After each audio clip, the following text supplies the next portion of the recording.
This is TWiT. Guy named Zerub has released what he claims to be the decryption key for Apple's secure Enclave. So the decryption, so Apple's got a secure encryption processor, a SEP, and this isn't the key for the SEP. This is the key for the obfuscation layer around the SEP. And the way I try to describe it is, if you imagine Apple has this bank vault, they've got a black curtain in front of it so that you can't tell what kind of vault it is, and that makes it just a little bit harder. There's always security through obscurity is generally derided, but it's part of a good defense in depth, which means you have multiple layers to your security. And one of the layers they had was this obfuscation, this wrapper around it that made it impossible for anyone to see what was going on in the SEP and to start poking around in it. And he found the key to that. So he's been able to pull off this curtain, for example, and now you can see the actual SEP. None of the security is all still there. No user data was compromised. As far as we know, no one's breached it.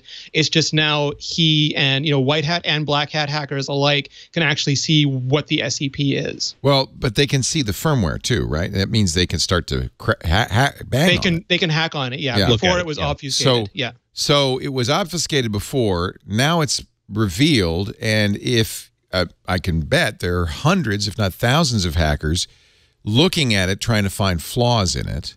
And the reason is there's a lot of money to be made there, right? Well, it's not necessarily a bad thing.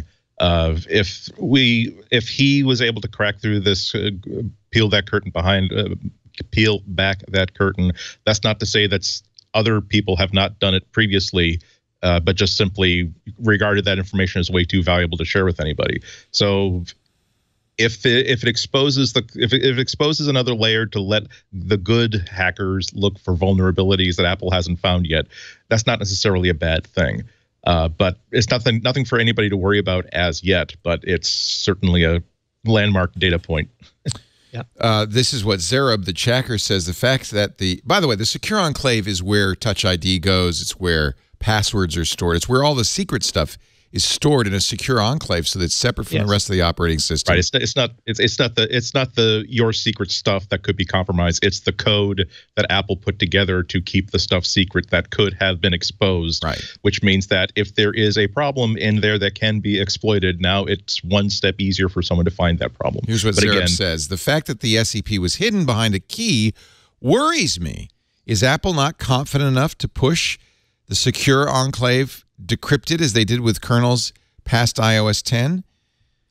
So that's a false equivalency. The reason they decrypted it was a performance enhancement. They found out that the act of decrypting it was doing just enough to slow down the process as they wanted. If they left it decrypted, they thought there was no threat to user data because it didn't touch any user data, and it was an advantage to performance. So for them, it was a net win.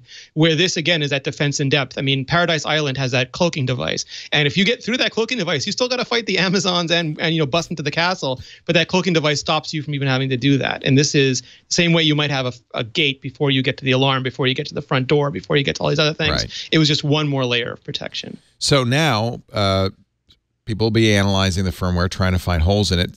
Zerub says, I think public scrutiny will add to the security of the secure Enclave in the long run, because people will be analyzing it and trying to find holes. And as they do, and I have to point out, it's rare the piece of software that doesn't have flaws, they can be patched and fixed unless...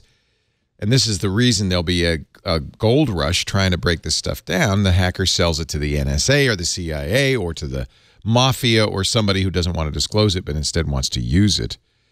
And that's the real risk. This is why Apple's bug bounty program is so important, and really, frankly, why they should be spending more money, not less.